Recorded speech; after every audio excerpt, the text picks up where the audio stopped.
안녕하세요. 사회 안기선입니다. 여러분들 시험 보시느라 정말 수고 많이 하셨고요. 올해는 이제 사회가 좀 이슈가 있는 해다 보니까 어떤 시험에 대한 유형, 사회가 크게 변하진 않을까 이런 걱정들을 많이 하시면서 준비하셨는데 단원별 어떤 출제 분포나 문제 유형을 보면 기존과 크게 차이는 없다라고 보여집니다. 출제 분포도 보고 문제 한 문제씩 확인을 해보도록 할게요.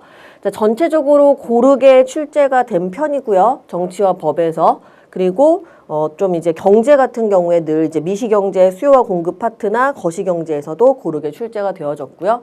네, 사회문화도 마찬가지로 어떤 자료 분석의 표에 어려운 거는 출제가 되지 표 부분은 출제가 되지 않았고 일반적으로 1, 2단원에서 조금 다른 점을 본다면 문화에서 상대적으로 많이 나온 편이다라고 보여집니다. 자, 1번으로 바로 들어가 볼게요. 그럼 정치를 바라보는 관점이라고 하면 저희가 정치 항상 1번, 첫 번째 주제가 되죠. 자, 볼게요. 정치에 대한 두 관점이다라고 하면 좁은 의미랑 넓은 의미가 나와야 됩니다. 자, 정치는 정치 권력을 획득, 유지, 행사하는 국가의 고유한 활동이라고 생각합니다. 라고 하면요. 이것은 바로 국가현상설의 정치의 좁은 의미입니다. 그 다음에 을에 보시면 직장이나 가족 등에서 이해관계 대립이나 갈등을 조정하고 해결해 나가는 과정이 네, 다양한 사회 집단에서의 이 해결해가는 과정이 정치다라고 하는 것은 집단현상설의 정치의 넓은 의미입니다. 가볼게요. 1번에 보시면 네, 이 국가 안에서 설명이 가능한 정치의 좁은 의미는 갑의 관점, 좁은 의미죠. 국가 형성 이전의 정치 현상을 설명할 수 없다는 것이니까 바로 맞는 선지입니다. 국가를 초월해서 초국가적인 의미를 설명하려면 집단현상설의 넓은 의미로 가야 되죠. 네, 1번이 바로 맞고요. 2번에 보시면 네, 을의 관점은 정치를 국가 특유 현상은 뭐예요? 정치의 좁은 의미 갑이 됩니다. 을은 사회 집단 안에서도 정치를 다양하게 적용할 수 있고요. 자, 갑에 비해 을의 관점, 여기 다원화된 현대사회의 정치 현상을 설명하기 적합하지 않다 했는데 적합하죠. 다원화된 현대사회를 설명하려면 넓은 의미고요. 적합하지 않은 것은 좁은 의미입니다. 자, 4번이요. 갑과 달리 을은 넓은 의미죠. 정치활동 여기 소수의 통치 엘리트들에 의해서만 이루어진다. 이들에 의해서만 이루어진다는 뭔가요? 이것은 국가현상설의 정치의 좁은 의미가 됩니다. 이렇게 한번 살펴봤고요. 정답은 1번입니다. 자, 2번으로 보시면 네, 마찬가지 정치의 선거 부분이에요. 선거의 핵심 주제 중에 하나고요. 보시면 갑국의 현행선거법과 이제 선거법 개정의 일부를 줬습니다. 자, 분석을 볼게요. 자, 많이 연습하시던 주제들 중에 하나죠.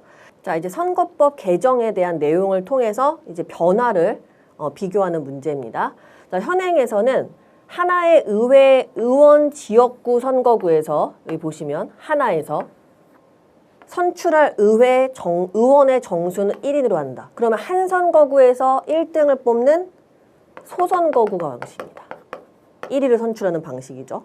그 다음에 개정안을 보시면 하나의 의회 의원 지역 선거구에서 한 선거구에서 선출할 의회 의원의 정수는 2인에서 4인으로 한다.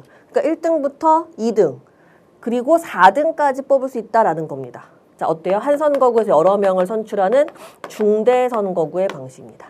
자, 가볼게요. 그리고 여기 보시면 지역구의 지역구 의원 총수는 200명으로 변동이 없다. 어쨌든 여기서는 소선거구에서 한 선거구에서 200명을 뽑았다는 얘기는 선거구가 200개였다는 뜻입니다. 그 다음에 개정안으로 전체 의원 총수는 200명이다. 근데 한 선거구에서 여러 명을 뽑는 방식입니다. 자, 1번을 보시면 총 선거구 수가 증가하냐 했는데 어쨌든 전체 의원 수가 200명은 동일해야 되는데 위에서는 한 선거구에 한 명씩 뽑아서 그럼 지역구가 몇 개였겠어요? 원래 200개 선거구였던 겁니다. 근데 이제는 한 선거구에서 최대 4명까지 뽑는다 했으니까 전체 선거구 수는 어떻게 돼요? 선거구 수는 감소하겠죠.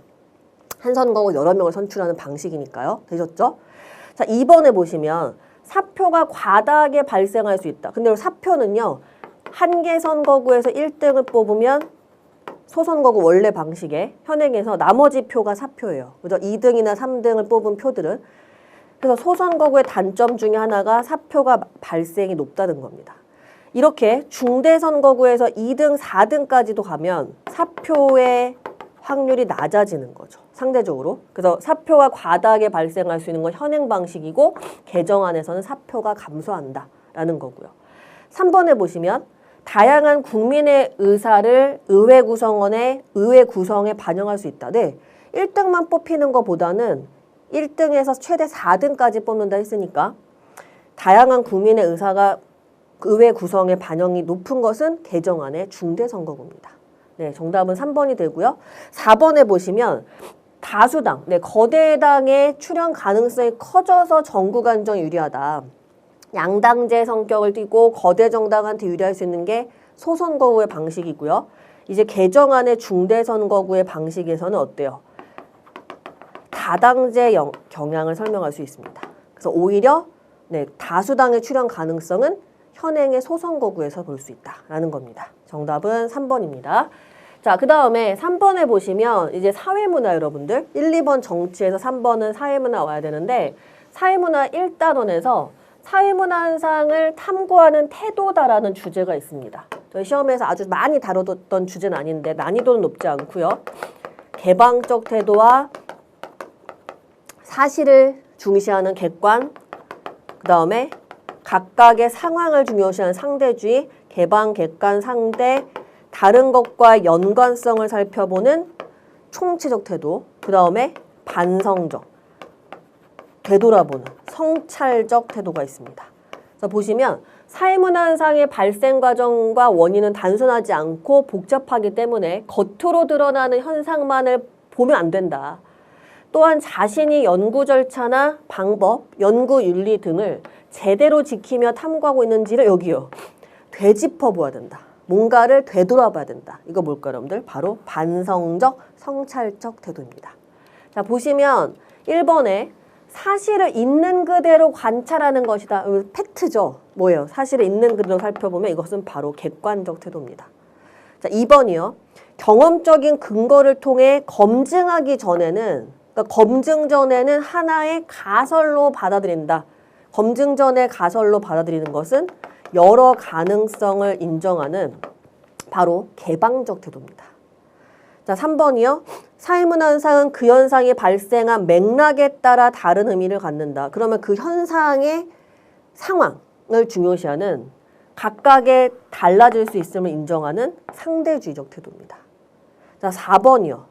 네, 현상의 이면에 담겨있는 발생 원인이나 원리를 능동적으로 살펴봐야 된다.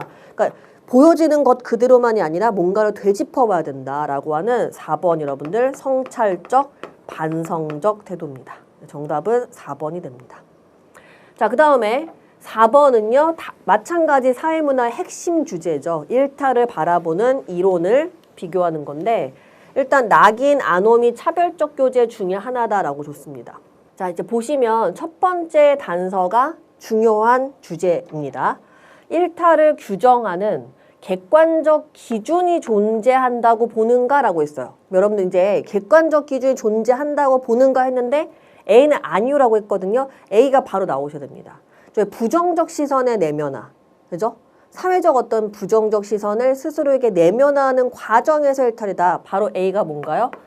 낙인에서는 일탈의 어떤 규정의 객관적 기준을 설명할 수 없다고 본다. 많이 연습하셨던 선지죠. A가 바로 낙인입니다. A가 낙인이고요. 자, 나머지는 그러면 차별적 교제 이론과 아노미 중에서 찾으시는 거예요. 여기 보시면 일탈의 원인으로 규범의 부재를 강조하는가라고 했습니다. 규범의 규제, 부재 뭐예요? 무규범, 규범의 혼재 상태 일탈이다. 예라고 했죠? C가 바로 아노미가 되는 거죠. 아노미 이론.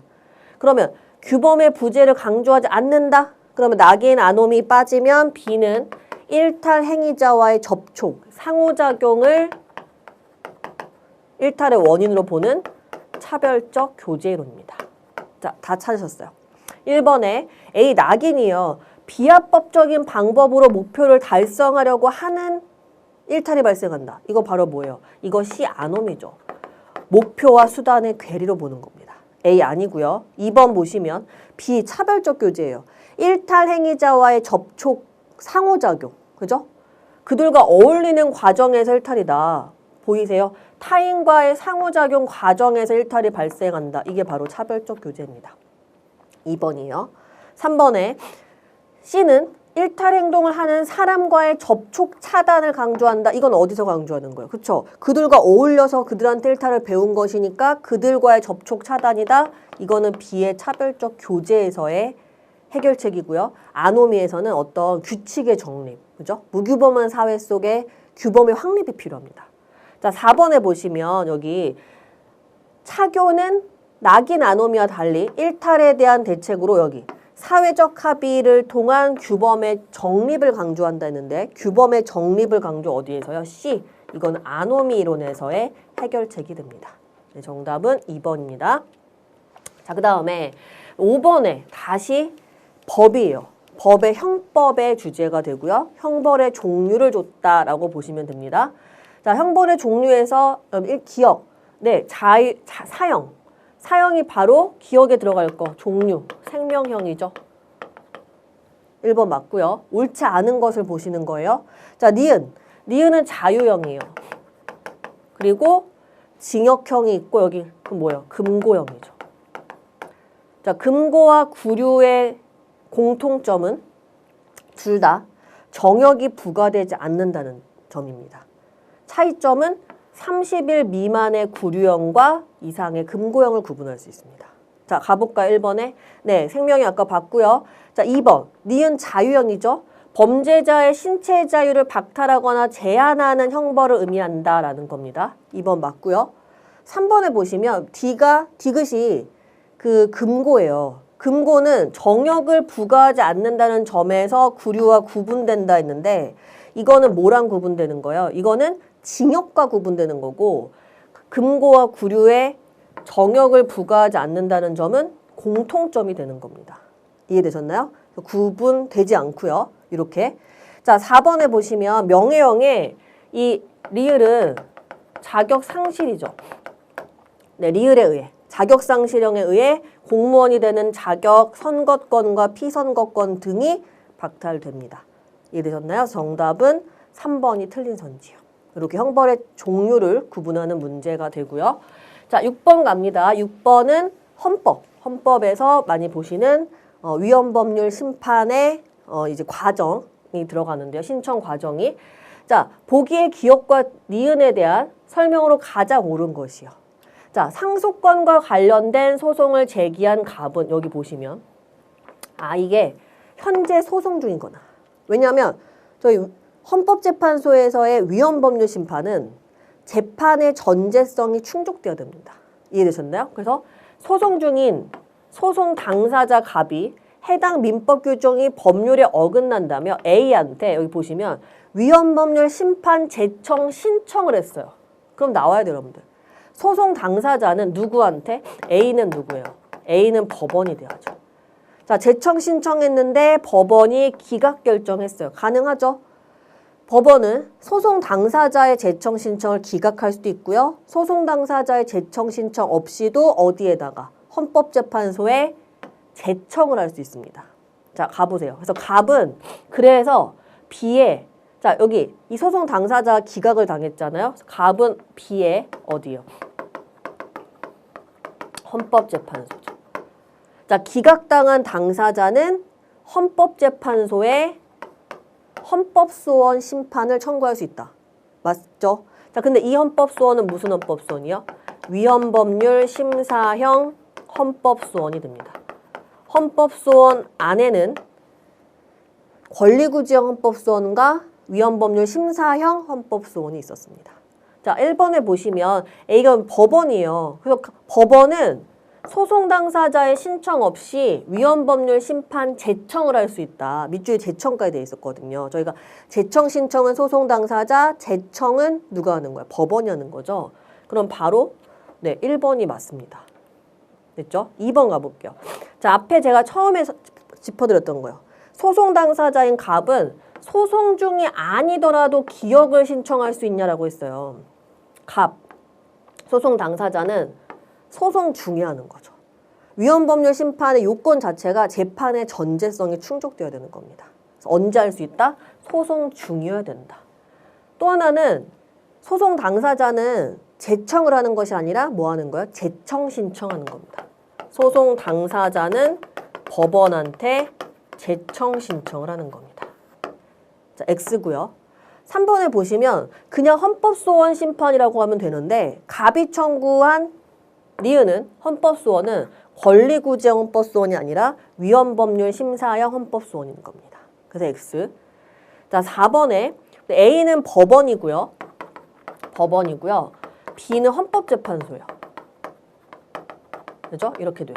그러면 모두 국민으로부터 직접 민주적 정당성을 부여받는다라고 했는데 직접 민주적 정당성을 부여받는다라는 거는 이 안에 있는 법원의 판사나 헌법재판소장이나 헌법재판관들을 국민이 직접 뽑은 거냐 이 얘기인 겁니다. 이거는 아니죠. 직접 민주적 정당성을 부여받는 것이 아니죠.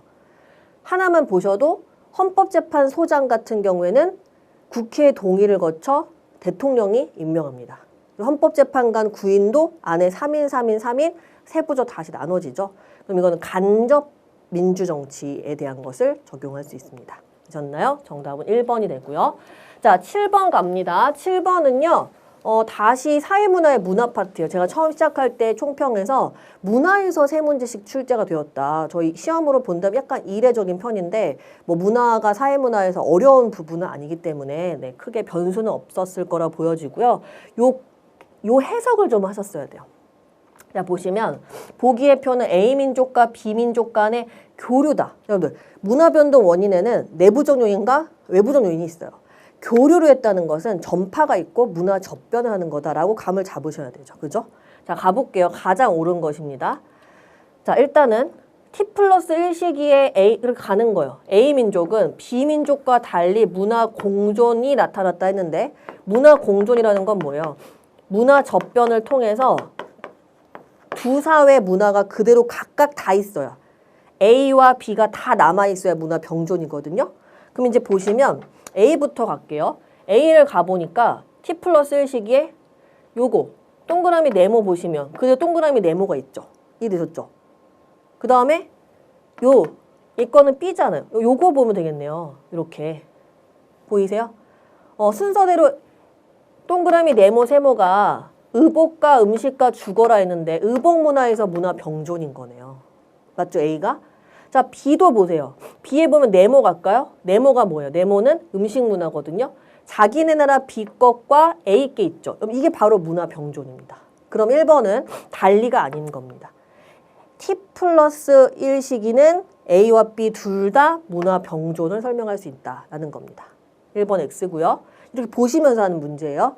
2번에 T 시기에서 T+1 시기로 가면 내재적인 요인이라 했는데 처음에 아까 제가 설명한 거 내재적인 거는 교류가 없는 거예요. 그죠?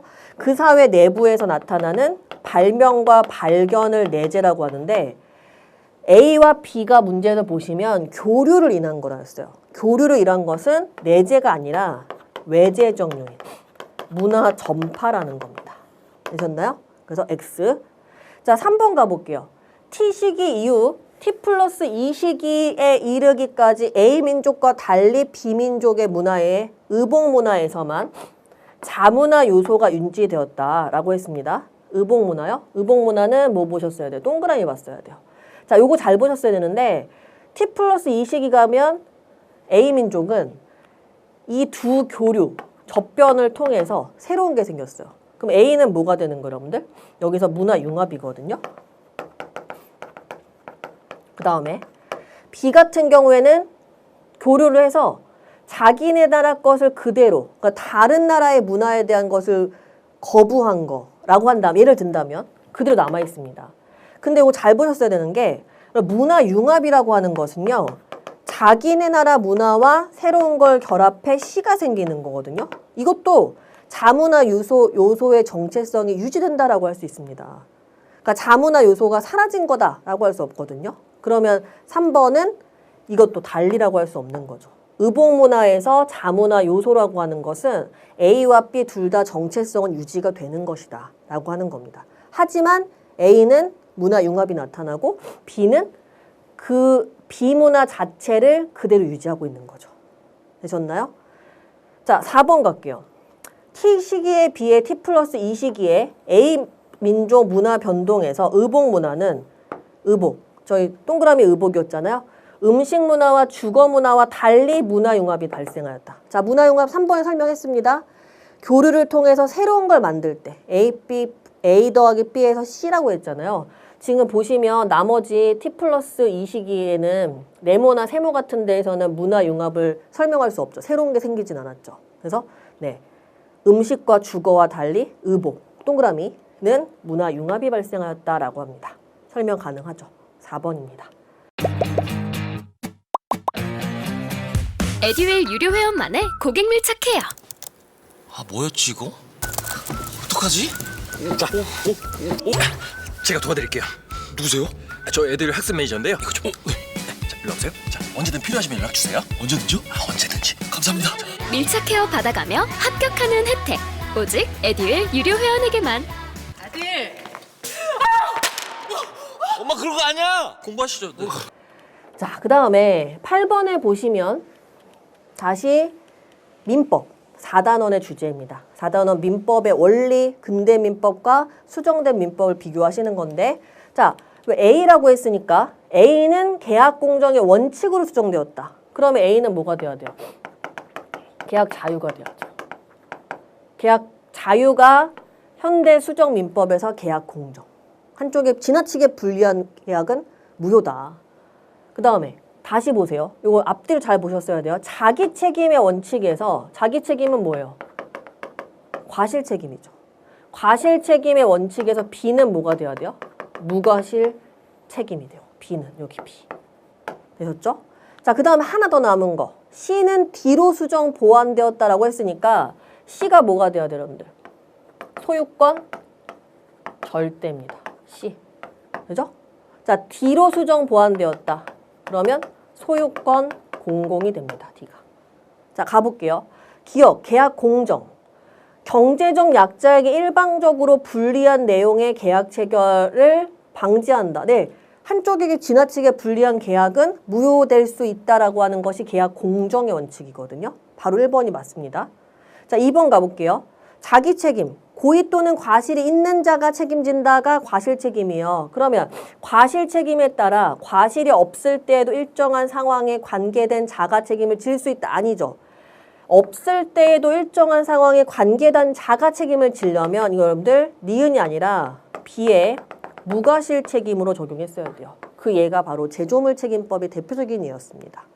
3번에 보시면 C가 소유권 절대예요. 소유권은 공공복리에 적합하도록 행사해야 한다. 행사해야 한다. 이건 뭐예요? D에 소유권 공공이 됐어요. 자, 그 다음 4번 보시면 D가 소유권 공공이에요. D는 소유권 절대와 달리 개인의 소유의 재산에 대한 사적 지배를 인정한다 했는데 이건 너무 멀리 갔죠?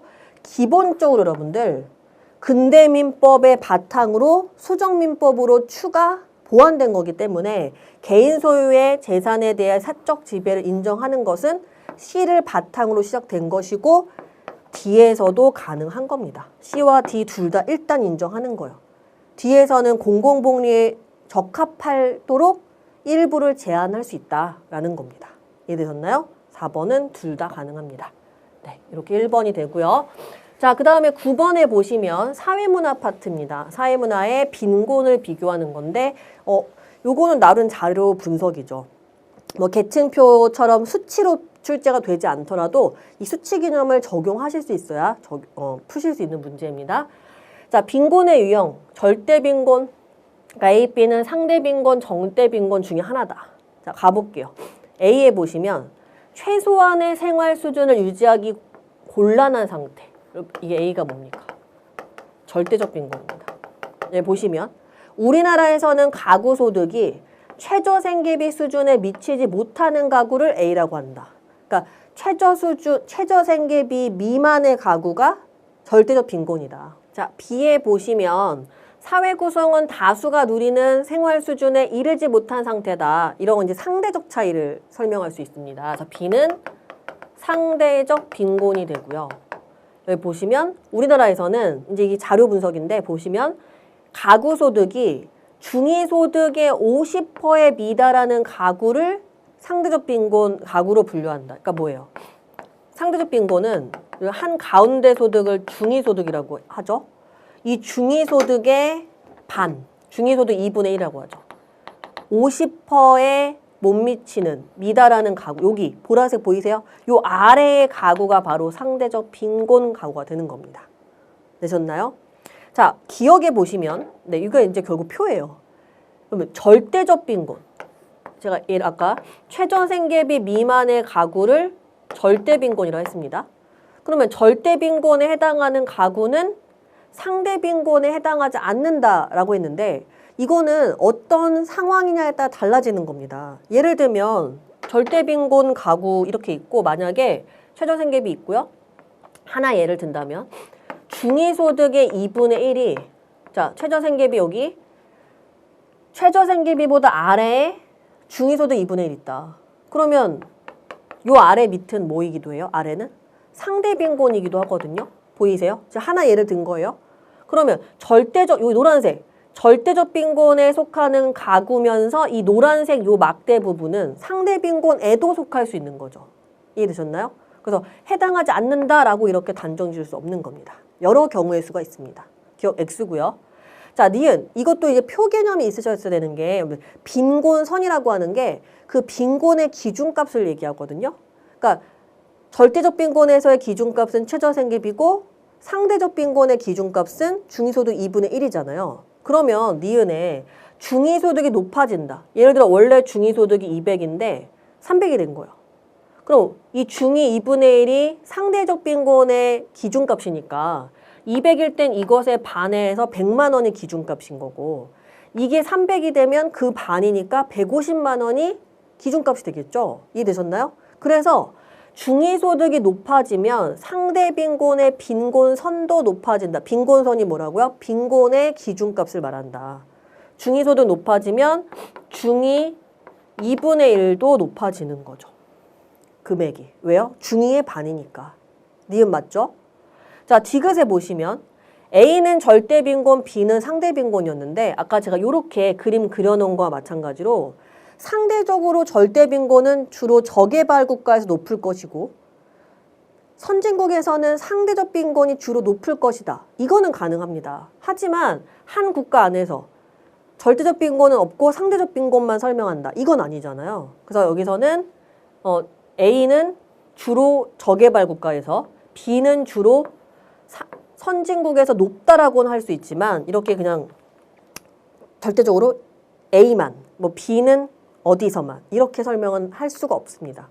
그래서 디귿은 마찬가지로 애초에 A가 그 절대빈곤에게 나와 있기 때문에 선진국에서 적용이 어렵다 이렇게 보셔서 상관이 없지만 선진국이라고 해도 절대적 빈곤은 일정 부분 설명이 가능하거든요.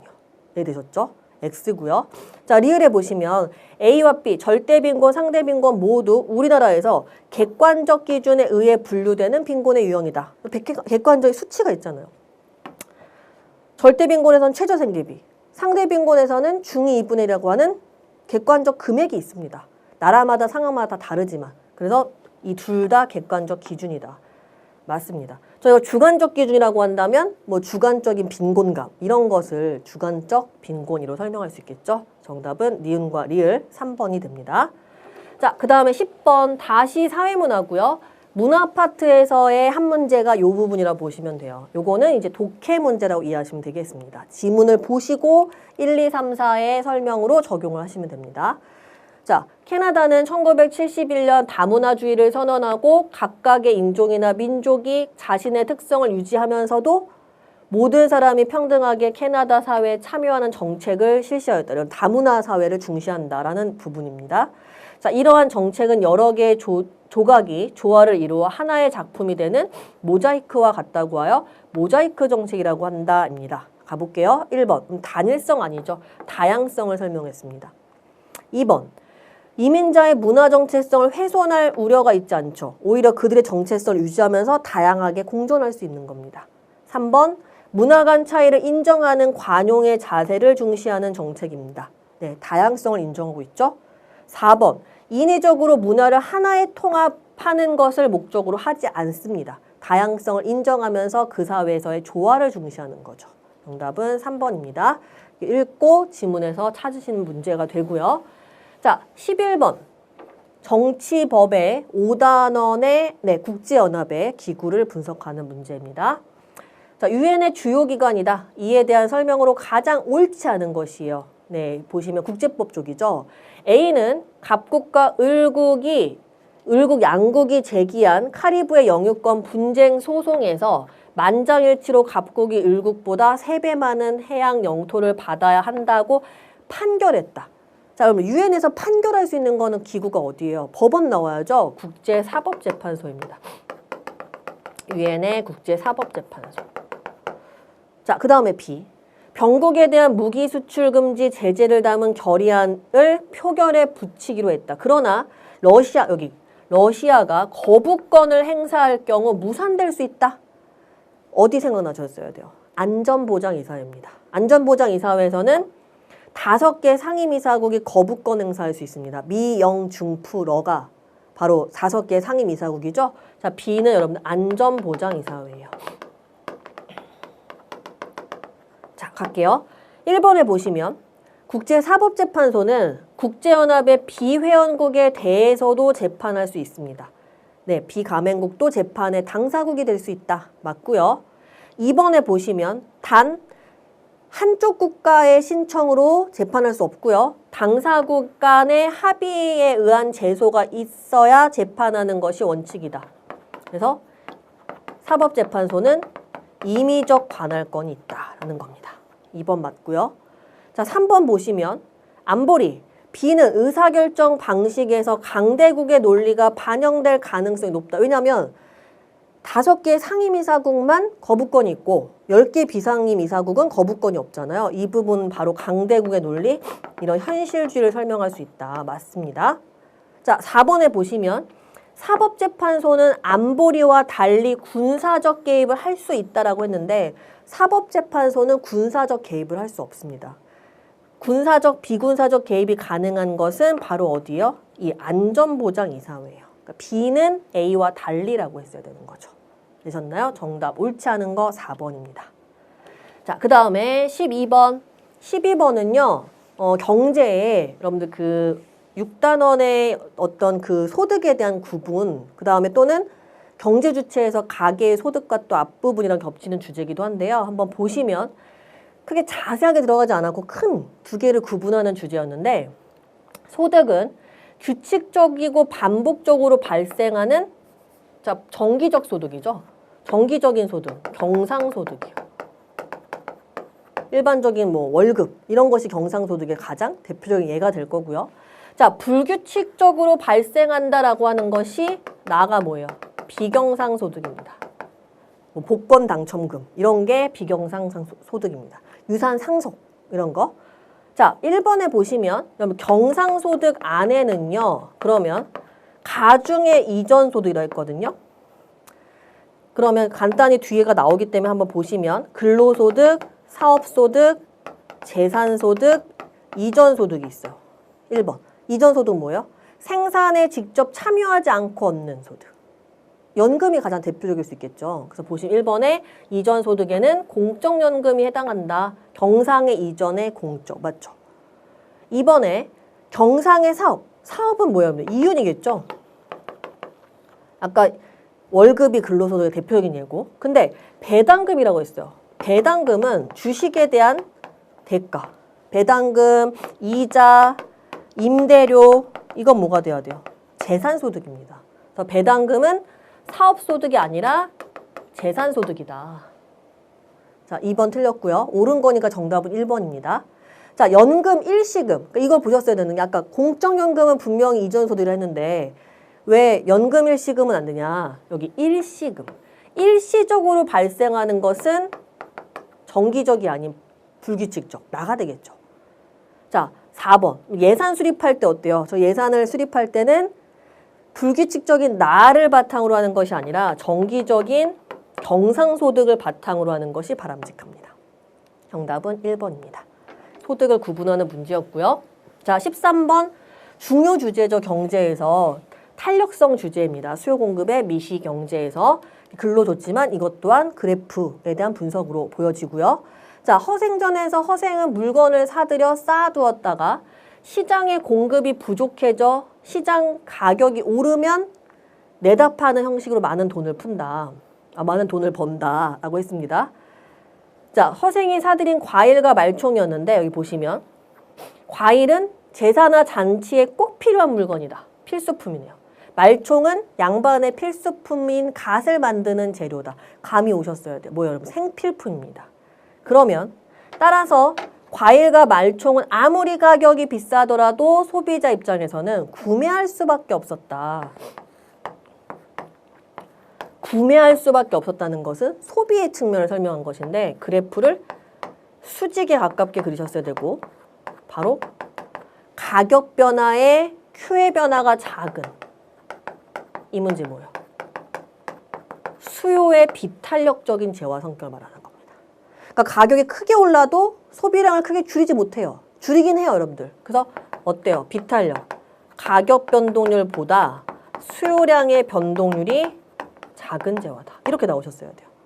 그러면 성격, 생필품, 대체재가 적은 재화, 내소득 중에서 차지하는 비중이 낮은 재화입니다.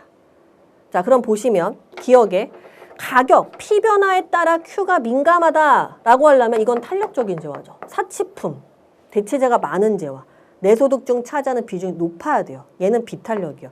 가격 변화에 대해 소요량이 민감하지 않는 것이죠. 둔감하다. 자, 니은. 일반적으로 대체재가 적은 상품에서 나타난다. 갈아탈 수 없는, 그죠? 대체할 재화가 거의 없을 때 바로 비탄력입니다. 니은 맞고요. 자, 디귿에 보시면 네, 과일과 말총의 비탄력적인 재화. 비탄력적 재화는 일반적으로 1보다 작을 때를 설명합니다. 1보다 클 때 탄력, 1보다 작을 때 비탄력. 혹시라도 리을에서 헷갈리시지 않았을까 생각해 보는데 정답은 니은과 디귿인데요. 리을 같은 경우 여러분들 공급자에 대한 거예요. 여기선 지금 아까 제가 얘기했죠. 가격이 비싸다 하더라도 소비자 입장에선 구매할 수밖에 없었다. 수요의 비탄력이거든요. 근데 여기 보시면 생산 기간이 길거나 농산품이거나 저장하기 어려울 때는 이거는 공급의 조절이 어려운. 그러니까 그래프를 본다면 공급의 비탄력이 되는 거죠. 리을은. 생산량 조절이 어렵다라는 겁니다. 그래서 정답은 니은과 디귿 수요의 비탄력입니다. 자, 그 다음에 14번 네, 경제 마찬가지 수요 공급에서 최저 가격제와 최고 가격제를 비교하는 문제인데요. 바로 가볼게요. A와 B를 가격으로 정한 정부가 비교하는 겁니다. 자, 균형이 너무 높을 때 A의 물가 폭등을 방지하기 위한 최고 가격으로 상한선을 설정합니다. 분양가 상한제, 이자율 규제가 바로 A입니다. 자, B에 보시면 가격이 너무 낮을 때 하한선을 설정하는 B가 최저 가격이고요. 최저임금제가 B의 대표적인 예입니다. 자, 갈게요. 1번 A의 사례로 최저임금제는 B의 예가 되고요. A는 분양가 상한제, 이자율 규제 등이 있습니다. 임대료 규제, X고요. 자, 2번 결국 그래프에서 잉여를 보셔야 됩니다. 자, A 시장에서 갈게요. 여기 해보시면 최고 가격을 설정하면 거래량이 감소하고요. 자, 위쪽 가격의 위가 소비자 잉여예요. 그렇죠? 여기가 소비자 잉여고 A의 아랫부분 요 세모가 생산자 잉여입니다. 이렇게 보셨으면 되겠죠. 그래서 X시장에서는 생산자 잉여가 소비자 잉여보다 큰 것이 아니라 뭐가 더 크다? 소비자 잉여가 더 크다. 그래서 X. 3번 Y시장에서는 초과 수요가 발생하냐? 최저 가격을 설정하면 수요량보다 뭐가 많아져요? 공급량이 많아집니다. Y시장에서는 초과 공급이요. XZ 시장에서 초과 수요입니다. X. 자, 4번이요. B는 최저 가격제예요. 즉, 가격의 폭락을 방지하고자 정부는 생산자, 공급자 보호를 위해 가격 하한선을 정한 것이다 라는 겁니다. 옳은 것 정답은 4번입니다. 자, 그 다음에 15번 다시 형법인데요. 네, 꼼꼼하게 보셨어야 됩니다. 15번 앞에서 푸셨던 형벌의 종류와 같은 단원이고 네, 법에서 형법은 핵심 단원입니다. 자, 그럼 보시면 형사 절차의 진행 과정이다. 기억부터 리을의 설명으로 가장 옳은 것인데, 자, 갑은 을을 폭행하였고, 자, 을의 고소로 인하여 네, 피해자는 고소를 할 수 있죠. 그럼 형사 소송이 시작되면, 그러니까 기소가 돼야 형사 소송이 시작되는데 기소권은 누구한테? 검사한테 있습니다. 되셨나요? 그러니까 검사가 기소를 해야 형사 소송 재판이 시작되는 거예요. 됐죠? 그래서 그럼 원고는 검사가 되고 여기서 피고는 갑. 그래서 기소 후에는 피고인이 되는 겁니다. 갑이. 자, 1번 가볼게요. 기억. 요 화살표 라인이 어딘지 잘 보셨어야 돼요. 이제 수사가 개시됐는데 수사가 개시됐을 때 피의자의 범죄 혐의가 있다고. 여기 피의자는 기소 전이니까 피의자가 맞고 갑일 거란 말이에요. 근데 범죄 혐의가 있다고 판단되면 경찰관이 형사재판을 청구하는 거냐? 경찰관이 형사재판을 청구하는 게 아니라 이 형사재판은 누구요? 기소가 돼야 되는 거니까 검사가 청구할 수 있는 거죠. 요 단계인 거예요. 지금 여기 1번은. 그래서 지금 수사가 개시되고 나서 경찰관이 형사재판을 청구하는 게 아니다. 기억은 아닌 거죠. 어디가 됐어야 돼요? 니은이 됐어야겠네요. 되셨나요? 그것도 또 검사가. 1번 X고요.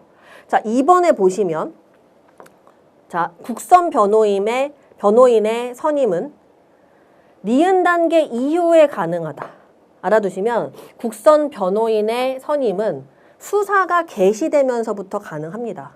그래서 여기는 니은은 이미 구속되어야 가능하기 때문에 이미 어디? 기억 단계부터. 수사 개시부터 가능하다. 니은 단계가 틀린 겁니다.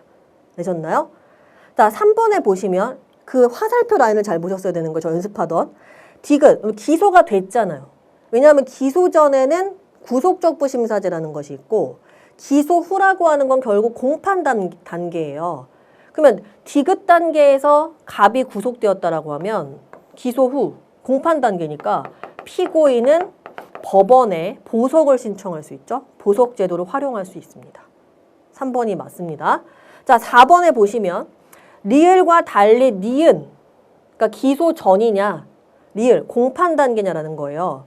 니은 단계에서의 구금은 형사보상 제도의 대상이 아니다 했는데 형사보상을 청구할 수 있는 경우는 구속수사 받은 자가 불기소됐거나 그 다음에 구속재판을 받은 자가 무죄 확정 판결을 받았을 때 형사보상으로 보상받을 수 있습니다.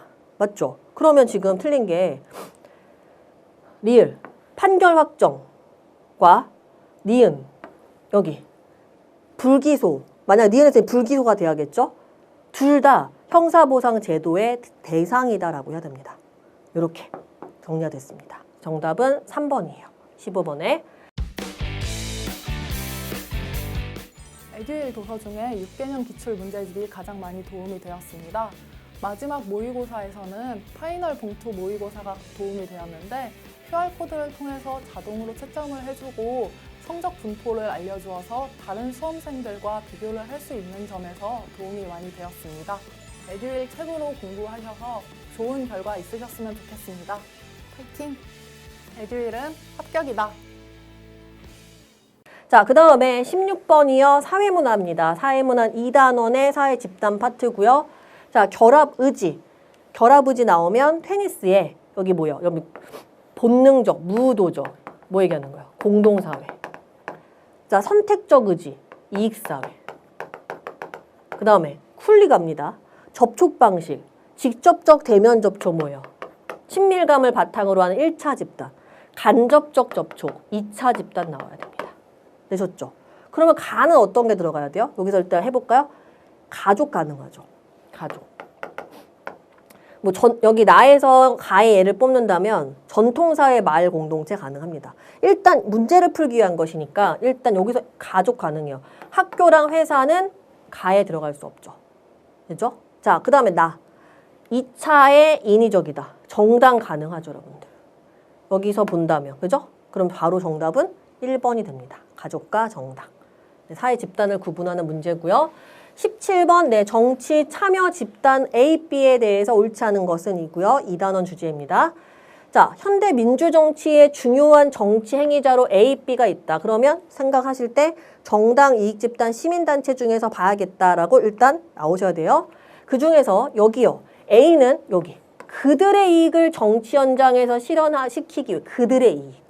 그러면 그 사익을 추구하는 정치 참여 집단 뭐야?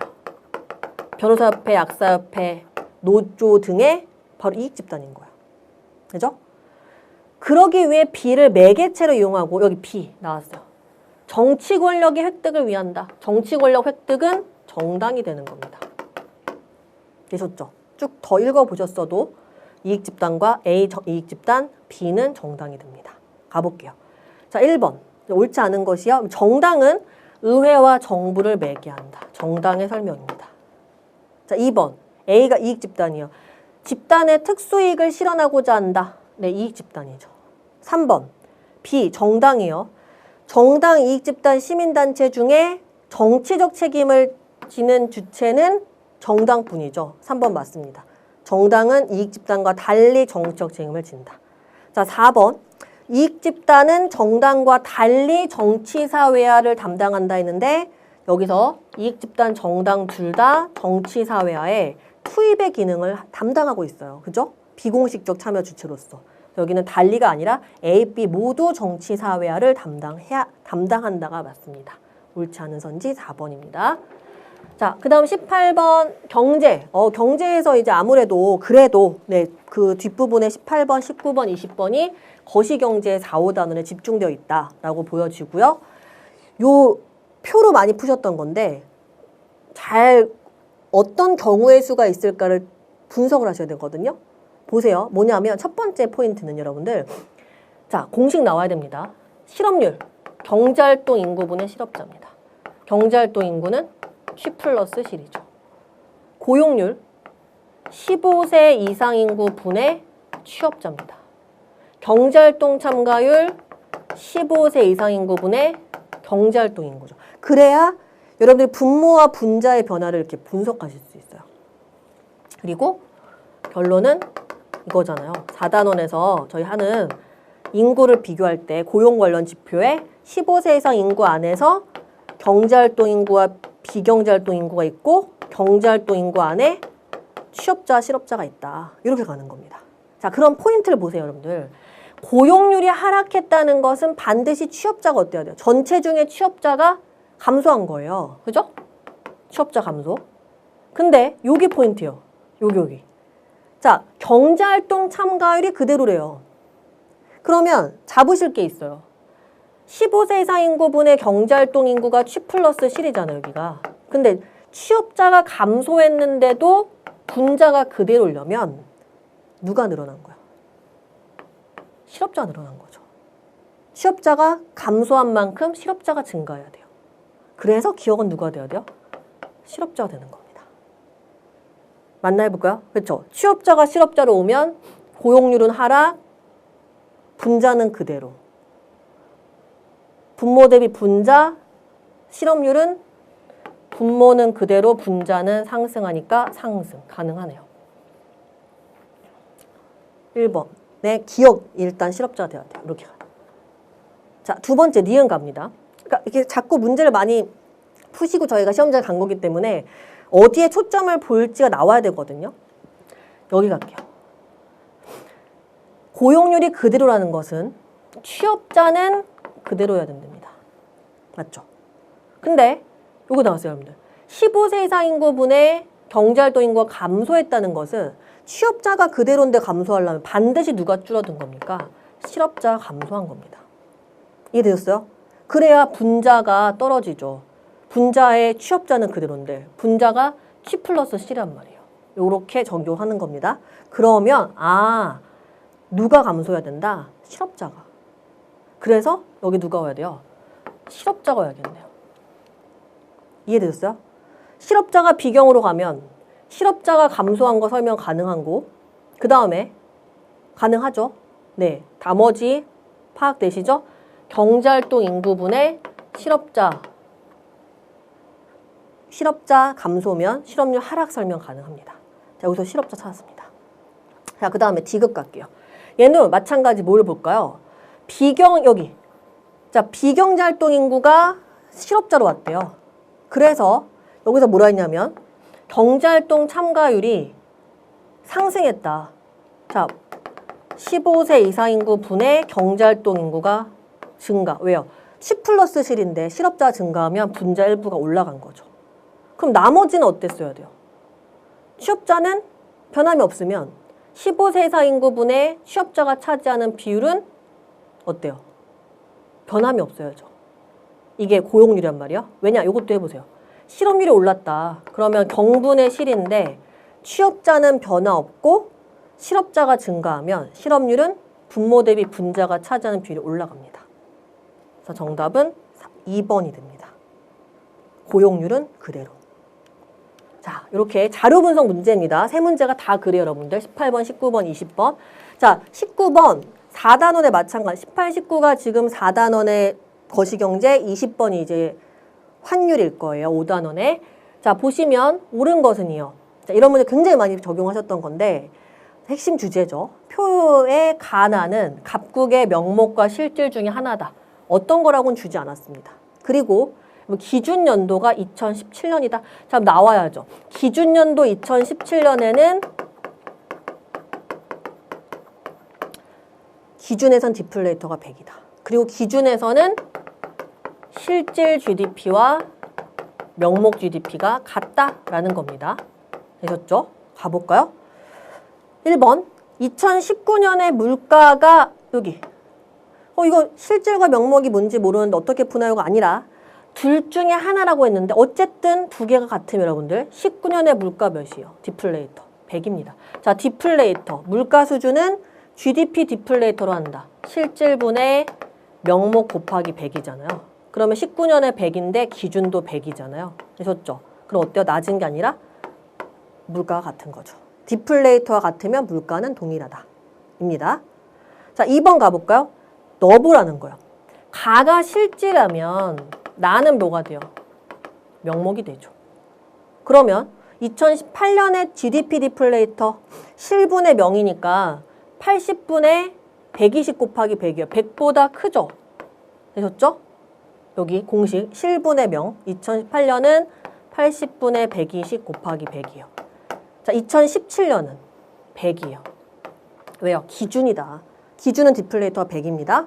그러면 바로 맞네 여러분들. 2018년에 디플레이터는 17년보다 높다. 2018년에 100보다 높으니까 17년보다 높은 거죠.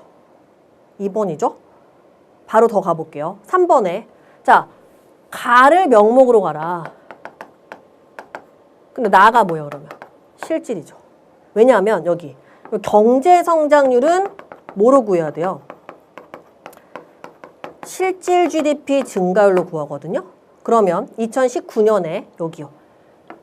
가가 명목이 되면 나가 실질되니까 2019년의 경제 성장률 전년 120분의 금년 100-120 곱하기 100이요. 마이너스 20이잖아요. 이해되셨죠? 바로 문제 푸실 때는 실질 GDP가 감소하네? 그러면 경제 성장률은 플러스의 값이 아니라 마이너스 값이야 라고 나와야 되죠. X입니다. 양의 값을 가지려면 실질 GDP가 증가해야 된다. 라고요.